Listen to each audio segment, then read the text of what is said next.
KGUN-9 On Your Side weather with Chief Meteorologist Erin Christensen.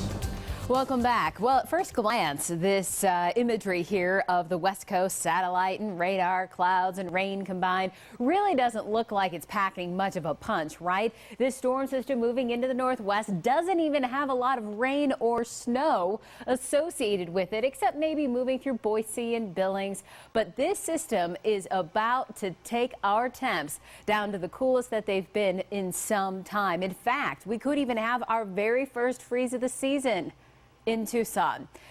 I'll have more on that in just a second. But look at the highs across the west today. Now, it's really easy to pinpoint where that jet stream lies, sort of the dividing line between the cold air to the north, the warm air to the south. And it's important that we can find that so we can see exactly how far down that trough has made its way. And so you take a look at the temps here, you can just sort of draw a line between that colder air to the north and the warm to the south, with temps in the 40s today in Boise and Salt Lake City. However, south side of that jet stream, 68 in Vegas, 62 San Diego, that 75-degree high we felt in Tucson today, and upper 60s in Deming. Now, this trough will continue to deepen over the next couple of hours, next couple of days, in fact. When we take a look at the temperature change we've already had just in the last 24 hours alone, really not that impressive, quite frankly. Salt Lake City down by 3 degrees from yesterday at this time, 4 degrees for Tucson. But that temperature change, 24-hour temperature change, is going to be huge as we head into our Sunday, Monday time frame for southern Arizona. That is when our game changer is going to deliver that cold air dropping down from Canada. Now, we're not talking about feeling an Arctic blast here in southern Arizona, but our temps are going to be a good 10, 15, in some cases 20 degrees colder from what we've been recording as of late. So that 75 degrees that we had as a high temp in Tucson today, the 66 Oracle, the 72 Safford, the 71 Douglas, that will soon be a thing of the past. I'll give you the breakdown on how our temps are going to cool come Sunday and Monday across southern Arizona in just a second. Our almanac today, though, still boasting those temps way above normal. In fact, quite a bit above. We should be at 66. Started the day on a warm note, too. Look at that, 47. We're normally at about 40 degrees for a morning low. So we'll still be warm again overnight, 48 degrees the low for Tucson. That's basically how we will start our Saturday. And then by the afternoon, up to 72. I know you're looking at that temp thinking, hey, that's not much of a change.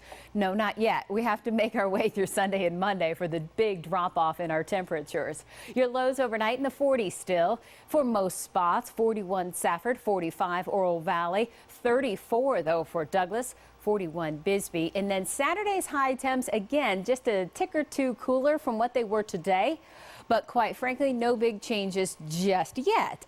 Bisbee 62, 70 for Douglas, 70 Green Valley, and 71 in Oro Valley. Now, here's where things really start to get interesting. Those cooler days for us. Our temps in the blue column, Sunday down to the 60s for most of us. Nogales at 66, 64 Sierra Vista, Douglas 68, 64 Wilcox. But look at what will greet us come Monday. I don't know. Some folks like the cold air. Good reason to look forward to Monday, maybe. 57 Sierra Vista. Douglas in the upper 50s. Wilcox, you'll start your work week with 55 degrees for a high temp.